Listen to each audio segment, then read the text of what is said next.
Good morning, everybody. This is Laura Peterson, your host of Central Florida Real Estate Radio. I'm from Your Home Sold Guaranteed Realty. To discuss the sale of your home, you can call or text 407-566-2555. That's 407-566-2555. So I've got lots of great stuff to talk about today. Always starting with the stats. I like to tell you what's going on.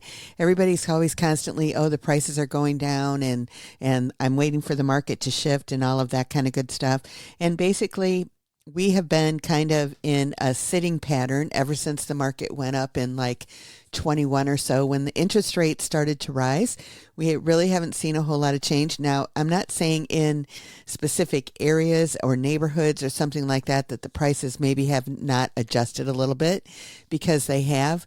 But overall, you're going to find that the prices have stayed very consistent and everything in regards to what's going on. And this has been for 3 or 4 years now.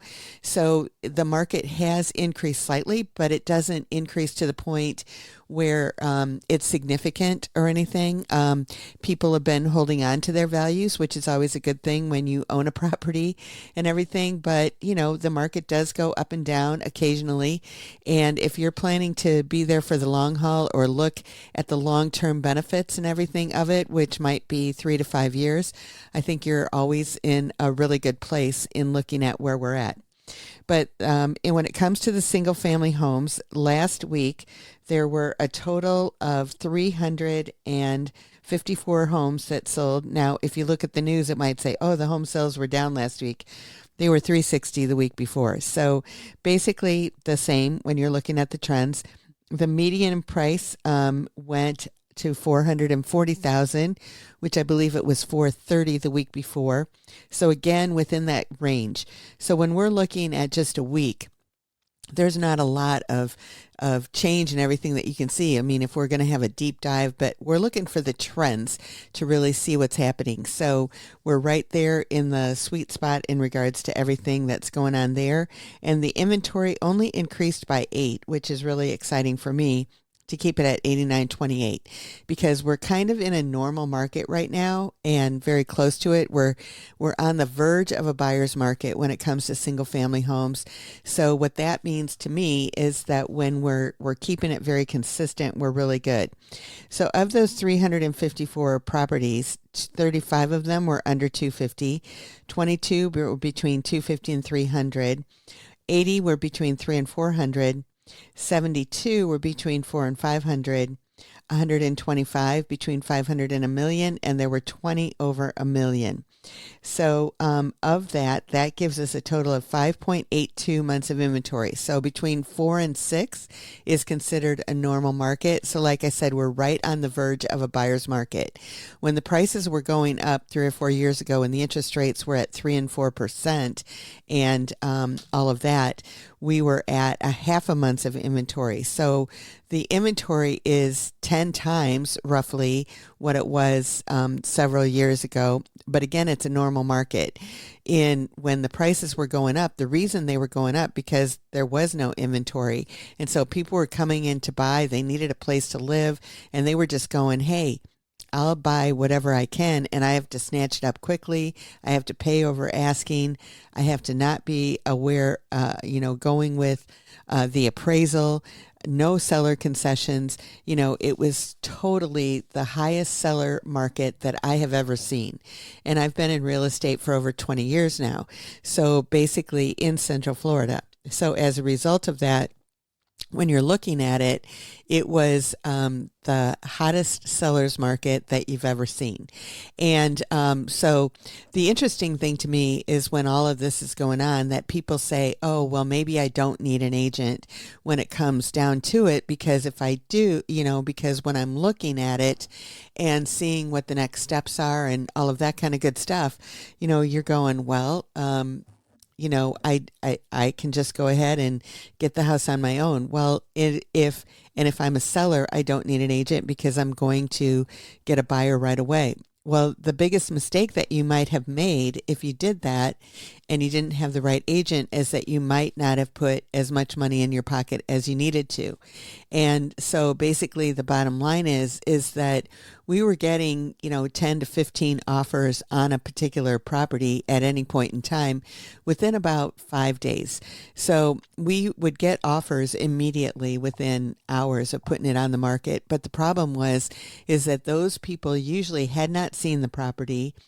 They had just done it sight unseen going, I'm going to buy it. And then when it came to the inspection time and they saw the property, maybe they weren't so excited about it because in our market, still to this day, we have about 40% of the properties that go under contract don't sell. So if a buyer comes in and they've got an inspection period that they can get out of it and they have not seen the property and then they come to it and they're like going, well, I really don't like it. Now, I only had one situation where a buyer got out of it in that inspection period because of that reason. Now, and I had people lined up that we actually got the seller more money within a few days and got them a better deal and everything. So it ended up being okay. But, I have about 98% of my deals that do not fall through because this one got by me because the agent came and saw it and I thought the buyer had come and saw it. And they liked the house. There wasn't anything they didn't like about the house. The thing that the buyer didn't like when they came is that they didn't like the neighborhood. So you're not going to change the neighborhood and everything like that. The neighborhood was great and there was no problem with it. It was right across from a lake. And basically there was a neighbor that liked to sit outside and talk to people as people came into the neighborhood and stuff like that. And that was absolutely what the buyer did not like. And so, that's not something that you're going to change. I mean, the next people that came, they loved it, that the neighbors were sitting outside friendly and watching the neighborhood just like a hyped up neighborhood watch in regards to what's going on. So I generally insist for the most part that if there's anything that I can avoid or know or whatever, that the buyer is definitely going to be purchasing that property that has seen it in the first place, because obviously that's a big no-no. But getting back to our stats here, under 250, we have 35 of them. Between 250 and 300, 22 properties sold. 300 to 400, there were 80. 72 between 400 and 500. 500 to a million, there were 125, and 20 over a million. Now you might say, well, why do I talk about those things? Because basically the bottom line is that you have to know that there are properties in every price range that are out there depending on what you are looking for. It might not be in the specific neighborhood that you're looking for, but there are properties in every price range that exist out there. Next of all, when we're looking at it, the months of inventory, like I said, overall is 5.82, but there's only 4.15 under 250, but still in a normal market. And then we're in the fives all the way up to over a million, which this week with only 20 of them selling, there are 11 months of inventory on the high end. So that would mean that you could have a lot more negotiating room is everything of what you would think. And basically on the high end and the low end, under 250, over a million, there is a lot more negotiating room. When we're looking at overall, we're at 96.89, which it used to be about 97. So there is a little bit more room to negotiate. But the under 250 are at 95%. The over a million are at 95.9. The 500 to a million are at 96.84, so almost at 97. And then all the other ones are in 97 or 98. So again, when you're looking at the outliers, maybe it's that, and I think I find that as well when you're looking at the outliers of the community, as well as the outliers of, the outliers meaning the surrounding areas of Central Florida, not Orlando proper and everything like that, the prices are a little bit more soft. There is more inventory and all of that kind of stuff sometimes in those neighborhoods. So the thing that you have to understand more about anything is that real estate is very local. But getting back to why the prices are there's more negotiating room on the high end and the low end.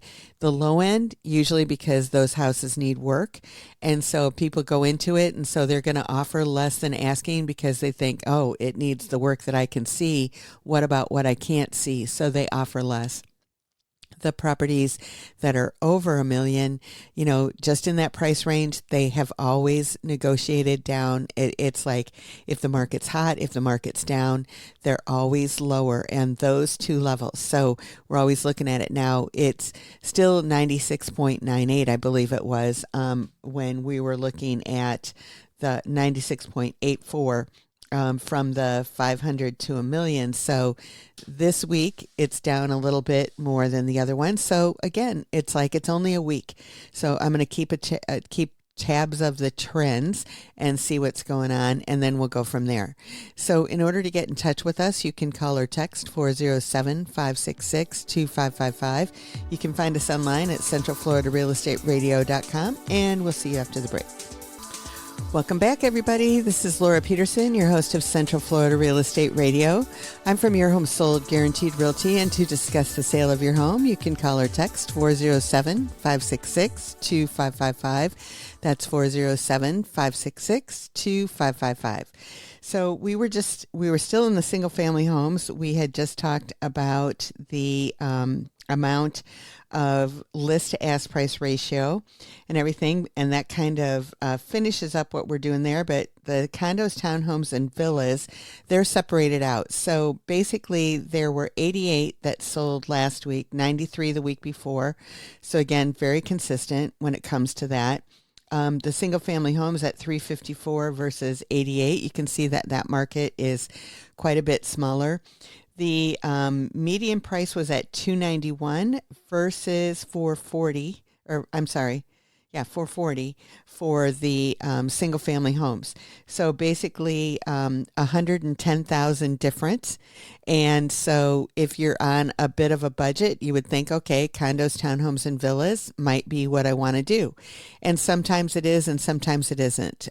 Basically, when it comes down to it, you're going to want to look at the whole big picture, because with condos, townhomes, and villas, usually they have an additional maintenance fee, and so you don't have to do a lot of the maintenance on the property, but it also goes into your ratios for a loan and how much you can afford and stuff like that, and affordability is the key. And so when you're looking at it, it might come out to be about the same as a single family home. So you just have to look at the big picture and what your goals are and what you're specifically looking for. If you're looking for that no maintenance. Now, that inventory increased by 33, and so that's at 4,371. So you can see right now, if you're looking at the single family homes, it was at 8928 with 354 selling, and about a quarter of them, 88 selling for the condos, townhomes, and villas, and our inventory is at 4,371. So you might be thinking, well, are we in a buyer's market when it comes to them? And the answer is absolutely yes. So the condo market has had its fair share of problems, and I think that a lot of it comes into, first of all, that the problem that we have with the condos is that there is a lot of deferred maintenance that has been done on a lot of condos for some reason. You would think that it would just be a few of them, but it seems like it is most of them. I'm sure that there are very well-run condo associations and they don't have that situation, but there are also a lot of them that have that deferred maintenance, and it's all coming into play now. And so as a result of that, there are a lot of things that are going on out there that are causing those fees to increase or have increased. Hopefully they're done increasing right now from the ones that I've looked at. It seems like they've kind of settled down, but they're still pretty pricey when it comes down to it. So of those 88, 30 of them were under 250, 15 between 250 and 300, 28 between 3 and 400, 7 between 400 and 500, 8 of them between 500 and $1 million, and none sold over $1 million this week, but there are 22 of them on the market. So when you're looking at the months of inventory overall, we're at 11.46. So remember I said between 4 and 6 is considered a normal market. So obviously we're in a different situation here when it comes to that. Under 250, we've got 13.3 based on the number that were sold this week.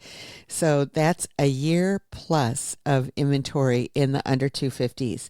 It's 10.5, 11 months, basically between 250 and 300. We go down to 9 months between 300 and 400. And then we go up to 17 months between 400 and 500. Between 500 and a million, we're at 8.65. And we can't calculate it on the over a million because, like I said, none of them sold. But surprisingly, the list to sale price is pretty similar to what it is for the single family home at 96.24. Under 250, it was at 92.9, which is a little bit lower than it was in the single family homes. When you're looking across the board, all the way from 250 up to a million, we're still all in the 96s and 97s, pretty close to 97 across the board. So basically, when it comes down to it, there are the same rules that there are in the single family homes in regards to the amount that people are getting lower on those lower ends. But when you've got 13 months of inventory under 250, you can see why that's going to happen. And the biggest thing that happens is that people come in and they say, if they're a seller, that, hey, I'm just going to price my property a little bit bigger, a little bit higher. Mine's better. I've renovated everything. It's great. All of that kind of good stuff. And they might have done that, and hopefully they have, because it's going to help their property sell faster. But basically the bottom line is that, is somebody even going to get into your property? If you're in a development and say there's 400 units in that development, and say 20 of them are on the market, 5% of them, and somebody comes in and first of all, they're going to look at multiple developments. So the average person looks at 10 properties before they might make an offer. So basically they're coming in, they might be looking at 8 other properties, or they might be looking at 10 properties, and maybe they're 2 per development, or maybe they're 10 different developments that they're looking at. And then they might come in and they say, okay, I've decided that I like this development, so I'm going to look at 5 more properties in here. There's 20 on the market in your neighborhood. How are you going to be one of those 5 that they even check to look at, let alone choose to purchase? So basically it does make a difference in regards to what you do, what you're looking at, how you're making that decision. All of those things come into play. So it's very important that when you're putting your house on the market, that you're looking at all of those things that exist and you're making the right decision. I was talking to a seller the other day, and we came to the conclusion that their house probably should be on the market for in the neighborhood of 350. Okay. And so then, and what they said that they wanted to do is that they wanted to do 400. And I said, well, I'm sorry, but it really doesn't make sense for your house to be on the market right now at 400, because all it's going to do is show days on the market, and somebody's going to go, what's wrong with it, or whatever. You're not going to get the showings. And so as a result of that, the days on the market are going to hurt you in regards to what's going on. So basically, you have to make sure that what you're doing, it actually makes sense for what you want to have happen in a particular area, development, all of those kinds of things. And so, looking at the market is very important. How you sell that property is also very important, but making sure that you dot your I's and cross your T's is especially important. I'm going to tell a story about a house that was on the market a week or 2 ago.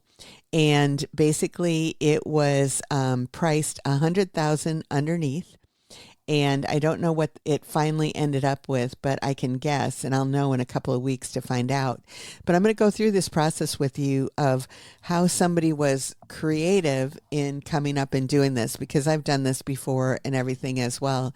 And somebody brought it to my attention of what was going on. And sure enough, they did what they needed to do, and they sold the house, and that was their goal. And so they were okay with what it was, but I know that's not where it ended up. So in order to get in touch with us, what you can do is you can call or text 407-566-2555. You can find us online at centralfloridarealestateradio.com, and we'll see you after the break. Welcome back, everybody. This is Laura Peterson, your host of Central Florida Real Estate Radio. I'm from Your Home Sold Guaranteed Realty, and to discuss the sale of your home, you can call or text 407-566-2555. That's 407-566-2555. So basically what happened, I said in the last segment that I was going to tell you about this house that went on the market, and basically what happened with it, it went under contract fairly quickly. What they did is that they put it on the market, and they said they put it under about 100,000 less than what they actually wanted to get. So they put it at 575 and they wanted to get 675 or higher.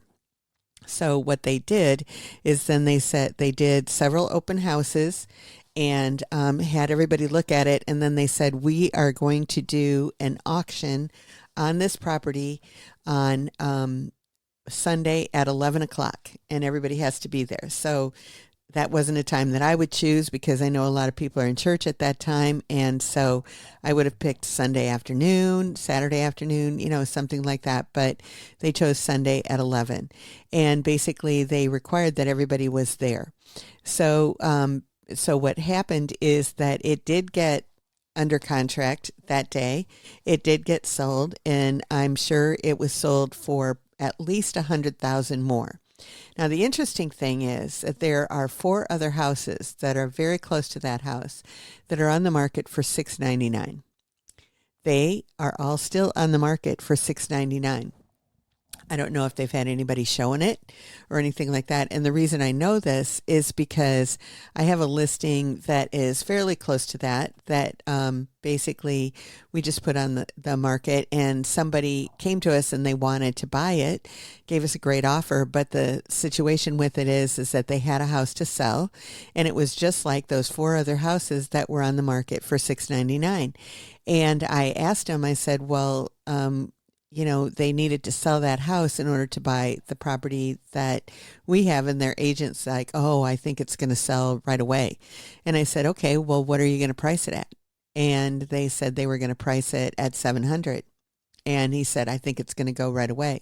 And so I questioned him and I said, well, how do you think that it's going to go right away? Because there are these 4 other houses right here that are right in the same neighborhood, within a couple blocks of it, same floor plan. Maybe this one has a little bit of upgrades or that one does or whatever. But basically, some of these houses have been sitting on the market for 4 months already. One of them was 6 months. And at that price point, the latest sales were at $690 and $675.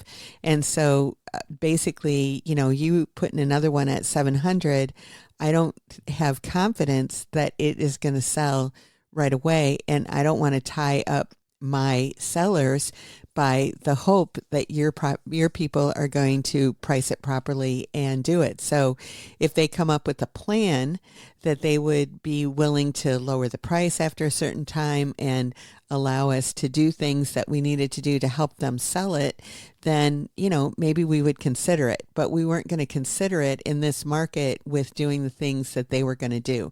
We needed more assurance. And basically what it came down to is that the buyer seller decided that they wanted to wait until after the holidays because they didn't want to go through the hassle of having people see their house and all of that kind of stuff with the holidays. And, I basically said as well that they were going to have to be aggressive about it. We weren't just going to take this particular property off of the market for them to do that. And they appreciated it and all of that kind of good stuff. And it didn't work out. But I would much rather have it not work out at that point than go under contract, hope that the house sells, not be in control of whether they can sell their house or not. And that makes it a really tough place. So if you're a buyer out there and a buyer buyer seller that you're going, oh my gosh, I have a house to sell. I really want to buy that house. How am I going to make it happen? I mean, you have to make it approachable for a particular buyer, for a particular person to actually, make it look like they're going to happen, like have a fail safe. Like I do have a program, and actually I might bring that up to those people because this just happened this week, and I've got that house is still available. I've got a couple people that are interested in it that I'm looking at putting it under contract in the next little while. But I'm going to bring them my cash offer program that's kind of a fail safe that basically if they go ahead and they buy this property, then I've got somebody that'll buy theirs. And so that will be kind of the proof in the pudding to see if they're interested or what they want to do with it.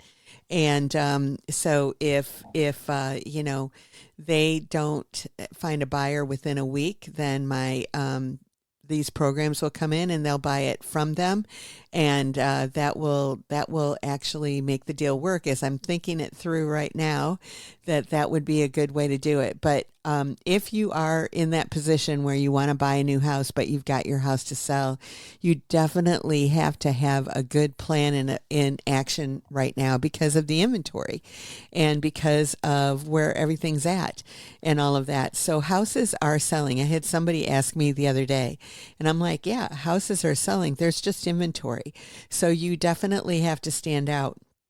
And I think I started at the beginning of the show, now that I'm thinking about it and talking about, when the market was red hot, did you really need a realtor? And the answer is yes, because you would have accepted a lot of times not the right offer for your property. I remember having a discussion with another agent that was telling me that basically that they were not going to pay above the appraised price on this particular property because the appraised price was the market. And I said, no, the appraised price in this market is not the market. And I said, it's okay if that's what your buyers are going to do. You're doing a disservice to them. They are not going to get this property, and somebody else is going to get it. And so they did not, I didn't talk to the buyers. I just talked to their agent, and he was adamant about saying that this is what's going to happen. Well, guess what? The appraisal came in. The people that bought it paid $30,000 above appraised price. The house was at about $600,000. Basically, there were multiple other offers that were at that same price, but these people were cash. So we knew that it didn't matter necessarily. They still wanted to do an appraisal and everything on it, but my sellers were protected. The buyers got the house that they wanted. So did they overpay for it? Absolutely not. They got the house that they wanted. And the market was continuing to go up. And even when the interest rates went up, they still had about a 5 or 10% jump in regards to their value right away. So was it a bad move for that buyer? No, but it was a bad move for that buyer's agent who didn't give their buyer the right advice or tell them what was going on. And so it's really important, who you work with, what you're working with, and looking at the whole situation in order to make things happen. And so basically, as you're going through and navigating these waters in regards to buying or selling a house, the bottom line is that you need to make the decision that's best for you and your family. Look at all of the options. But basically, it comes down to that there are tons of opportunities and options out there for you if that's what you are looking for right now. And even though, there's a lot of talk about affordability and all of that kind of stuff. And last week, the 50-year mortgage was brought up, and some people said it was negative. Some people said it was positive. And in my opinion, positive all day long, because here's what the bottom line is it makes it affordable. If you're paying $2,000 in rent, or you can get a mortgage for 50 years at $2,000, you can buy that house. You can start to build equity, maybe building it very slow, but that's okay. You're still building it. You're not going to probably have that loan for 50 years, but it's going to make that house affordable for you that you can afford it. It's locked in. So it's not going to change over those 50 years, what the amount of the payment is as the rents go up, up, and up. you're still going to keep that $2,000 payment. As the properties go up and increase in value, then you're going to have that increase in value that you're going to be able to ride the market on that. The other thing that's going to happen is that, you're going to be building that equity as you start paying that loan off slowly but surely. So basically, maybe 5 years from now, 10 years from now, you're going to be in a lot better position that you could go out there and get a 30-year loan or a 15-year loan or whatever you want. And basically, you're still going to be able to find it affordable. So basically, it comes down to making the right decision for you and your family when the time is right, and doing that all day in and all day out, whether it's buying or selling. We're here to help you. But in order to get in touch with us, you can call or text 407-566-2555. You can find us online at centralfloridarealestateradio.com, and we will see you after the break. Welcome back, everybody. This is Laura Peterson, your host of Central Florida Real Estate Radio. I'm from Your Home Sold Guaranteed Realty, and to discuss the sale of your home, you can call or text 407-566-2555. That's 407-566-2555. So one of the things that I thought I would cover today is the Orlando effect, why Central Florida is one of the fastest growing markets in America. And basically, when we're looking at it, that, you might want to say that the migration wave is one of the things that's happening, and it's not slowing down.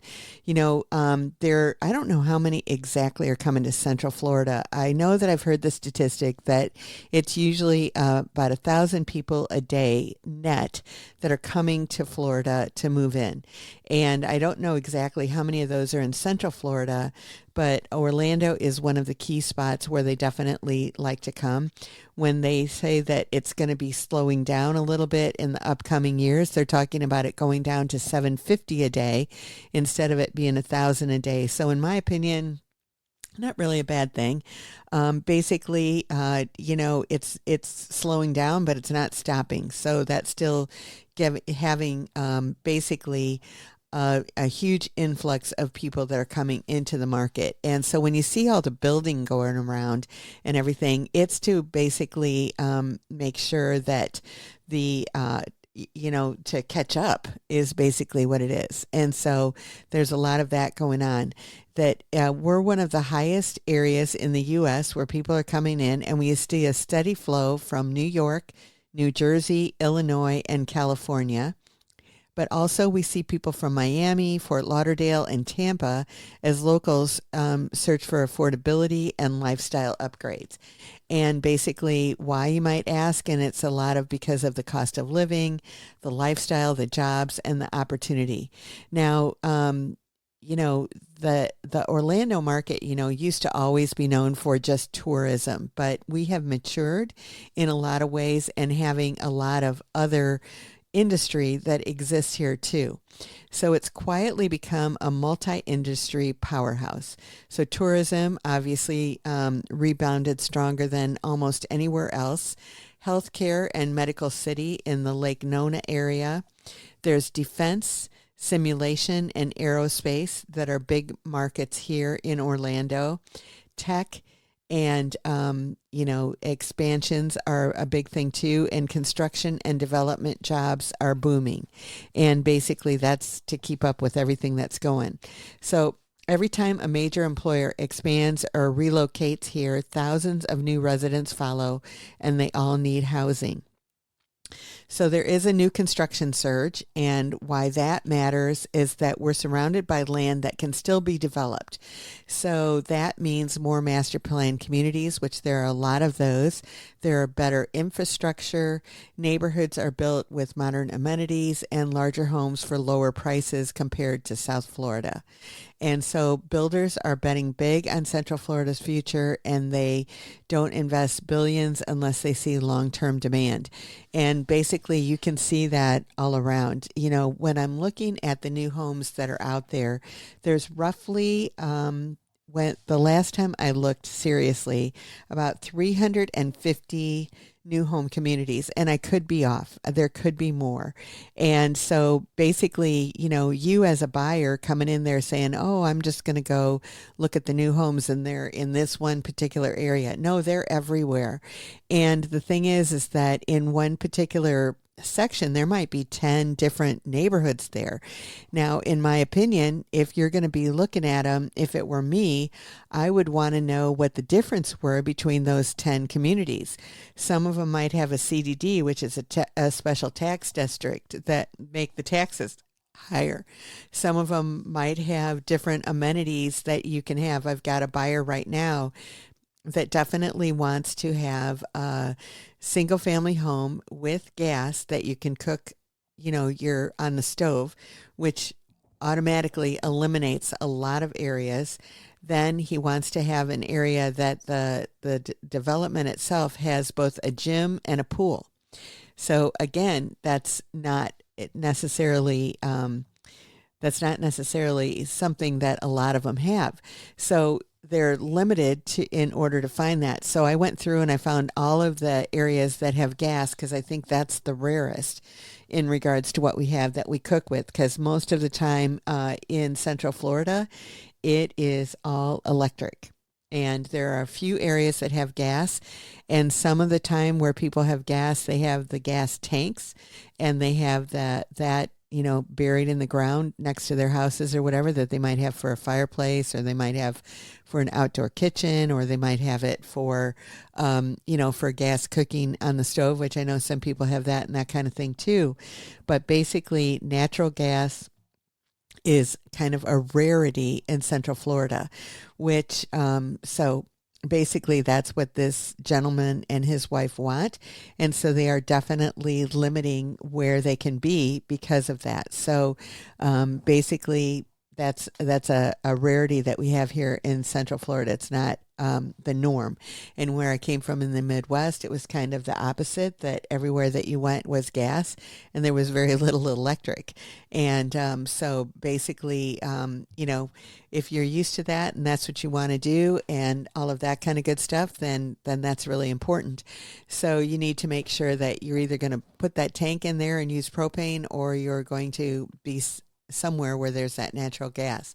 So anyway, getting back to that, there were actually 3 or 4 different communities that were in this one pocket that has gas, because he said he would prefer a new construction as well. And so I looked at both new and properties that had already been lived in and everything. And basically, what we came down to is there were like 3 or 4 communities, but they were all different. One of them had a fitness center, one of them didn't. One of them had a CDD, the other one didn't. And so, looking at apples to apples and everything in regards to making sure that we're finding exactly what everybody is looking for and what they need. And so basically when you're going ahead and searching for a house, those things are important. And so if there was a neighborhood right next door, which it ended up being, he said he wanted this specific builder too. And so I talked to that builder, and there were 2 communities that were in that development that had gas. One of them had a fitness center and the other one didn't. And the difference in the HOA was $5 a month. So basically there's no problem. We're definitely going to go to that community.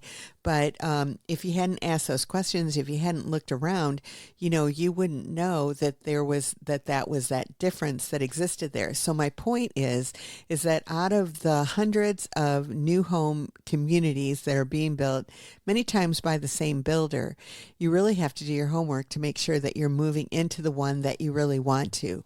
What if there was one that was right around the corner from what you were choosing right now, that had the exact same model of the house, that had exact everything, but they didn't have the HOA fees that the other one did, because you didn't want any of those amenities. And so basically, you were paying for them and not using them. So it comes down to really focusing in on what is important to you and your family and what that's going to make a difference for. And basically, this gentleman that I was talking about, when he was going to be paying cash for the property, but his big thing is that he wanted to make sure that his carrying costs did not exceed a certain amount. It's a second home. He's going to be here 4 months out of the year. Nobody else is going to be in that property when he's not here. And so he wanted to make sure that he had his expenses were what he was concerned about. He didn't care about what the price tag was necessarily on the house, but the carrying costs on the house is what he was concerned about. Not the maintenance and that kind of stuff, but on the electric bill, the gas bill, the getting the grass cut, the HOA, the taxes, all of those kinds of things are what he was very interested in making sure that made it work. So when it comes down to it, you really need to make sure that you're looking and doing your homework and all of that kind of stuff. So I'm just scratching the surface in regards to why people move to Central Florida, and I'm out of time for this week. So you'll have to tune in next week to find out the rest of the information. But in order to get in touch with us, you can call or text 407-566-2555. You can find us online at centralfloridarealestateradio.com, and we'll see you next week. Have a great one, everybody. Bye-bye.